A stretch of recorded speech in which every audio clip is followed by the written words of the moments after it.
I just got this email. The subject, it's the name of the podcast, and it says, please help. Dave, hope you're doing well these days.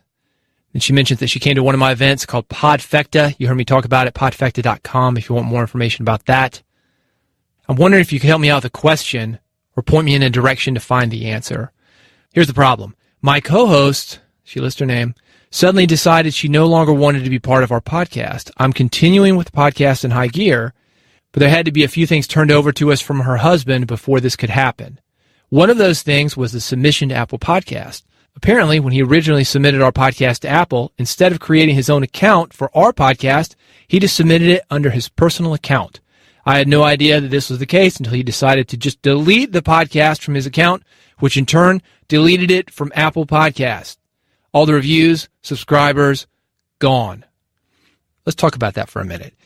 Anytime you have a partnership with another person, and this is not just podcasting, this is business, this is a personal podcast, it is good to discuss things, and even better to have things in writing.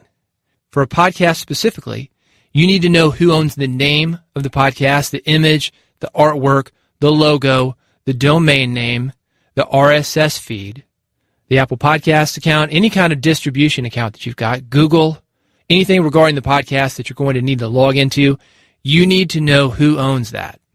Now, it sounds like in this situation, the woman who wrote me the email and her co-host, everything's fine. There was a misunderstanding, though, because a third party, the husband, who may or may not be a podcaster, he simply deleted it.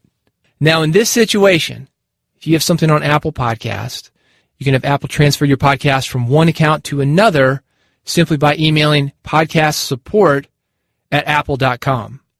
To do that, though, because Apple doesn't want this happening just randomly, you're going to have to go into your RSS feed, and you're going to have to change the official podcast email from whatever it was, the other guy's email, to your email. So if you can do that, podcastsupport@apple.com, they will be able to assist you. If not, what you're going to have to do is dependent on your situation. Now, I'm not sure that Apple can go back in and replace lost reviews, replace lost subscribers. I don't know. Hopefully they can. Maybe not. This is a good reason for you to have a mailing list. And this is another thing that you need to figure out, who owns the mailing list. If you've got an email address, you can email people with the updated feed. Let them know what's going on. If you don't, you can do a redirect on the old feed, but if you don't have access to the old feed, you can't do that. So those are my general thoughts. The big one being that you need to be very clear, if you've got a co-host, who owns everything. The domain name, the podcast name, the artwork, the logo. Get it in writing. It's not because you don't trust people. It's because you're likely hearing something different than the other person is hearing. That's the reason to write it out. It's not that you don't trust the other person. It's just you getting clear and the other person getting clear on what's actually happening. And it's a lot easier to do that if you've got it in writing.